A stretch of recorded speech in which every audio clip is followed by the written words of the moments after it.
Hey y'all, hey, how you doing? So, I promised you guys a video on the business auto deduction, and here we are.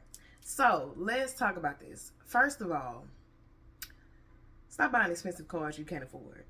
Okay, let's talk about that. Let's talk about that first. If you know you can't afford the car, don't buy it. I don't care if there's a deduction, I don't care if there's a write-off. Think about your life all throughout the year and not just during tax season. I just want to give you that piece of advice.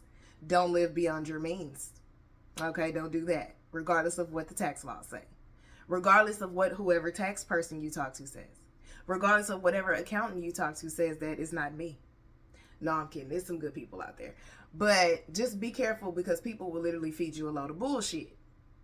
So, I didn't mean to cuss. I've been trying to work on my cussing when it comes to the social media. Now, YouTube, that's a whole nother story.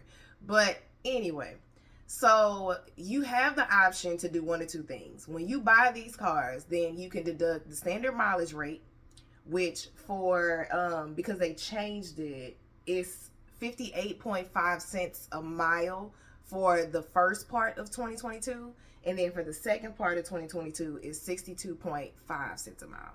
So it went up. It goes up every year. So you can do it based on mileage, or you can do it based on actual car expenses. So that's gas, oil changes, car washes, repairs. Now let me explain what the difference is. This is important because all you're hearing me say is deduct. If you buy a car, then you can only deduct what you use for business purposes only. That does not include commuting.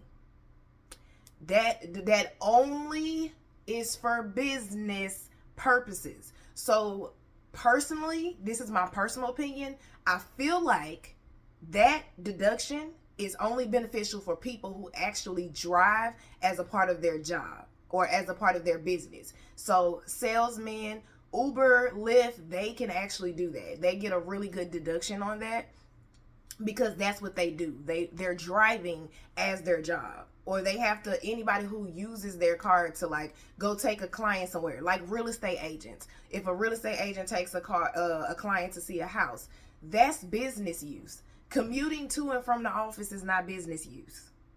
I'm sorry. I know I just broke your heart when I said that. Because if you do the tax return, it's going to ask you for your personal miles, your business miles, and your commuting miles.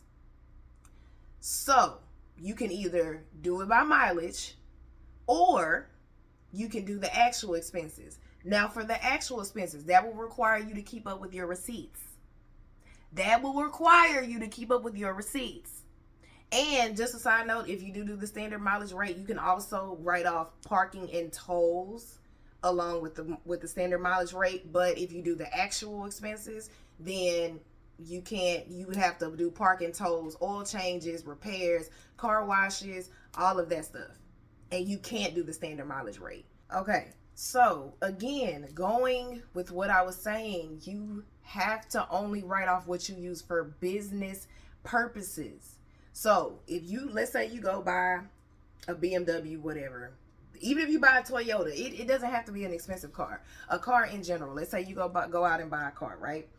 And if you use this car for 100% business use, which is very rare but possible, usually that happens when people have two cars and they have a personal car and they have a business car. But if you go out and buy a car, you can only deduct up to the percentage that you use the car for business use, and it has to be at least 50%. So if, for instance, you add up all of your expenses, let's say you're using the actual expenses option, you add up all your expenses and you get $10,000, but you only use your car for business use 50% of the time, you can only deduct $5,000. If you only use it for, let's say, 60%, 70%, whatever percentage you use it for is the percentage that you write off. You don't write off the whole 10 because now you're including personal stuff. Now you're including your personal use of the vehicle and of the things that come along with the vehicle, such as oil changes, gas, things like that. Now, let's get really briefly into what's called the Section 179 deduction. So that is when you can write off the cost of your car in the first year. However, Let me be clear when I say this. Okay? You can only write off the percentage of the car that you use for business. If you pay $30,000 for a car, you can only write off $15,000 if you're using 50% of it for business. And again, remember I said commuting to and from is not business use. You have to be careful with this because the IRS will track you down, and you got to keep all of your paperwork. So, and also, you cannot use the deduction if it's more than what you made. If it's more than your income, you cannot do it. It cannot exceed your income. So, if you're trying to write off $15,000 for a brand new car and you only made 10, you do not get a $5,000 refund. That's not how that works.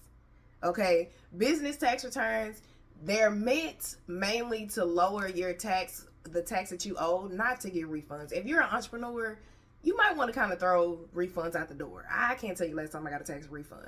Unless you have another job to offset that, because I do have clients that are entrepreneurs and they have other jobs like me, and I might offset it, so I might get like $40 because I have another job. But depending on who your tax person is, if they know what they're doing, then you also may be able to get a refund. And if you got a net loss, then you also can kind of go into the refund game as well. But if you're actually making money, be prepared to owe the IRS. Please do. Now, what I do with my clients is I get their actual car expenses and their standard mileage rate and see which one is greater. Whichever one is more, that's the one that you want to use. Whichever one is more, whichever one will give you the most money off, that is the one that you want to use. Okay? So again, if you have any more questions, please let me know. I did not want to make this a long, drawn-out video because I could talk about accounting and tax tips all day. But let me know if you need anything. Again, make sure you follow Evans Bookkeeping on Instagram. The name of the company is Evans Financial Solutions. And also me on Instagram. I'll be giving more accounting and tax tips. I also do them on my YouTube channel, so you can follow me on YouTube. Make sure you subscribe at Miranda Evans, Motivation with Me, or you can type in Element of Me. I'm just all over the Googles and the YouTubes and the social medias, honey. But I will see y'all in the next one. Bye.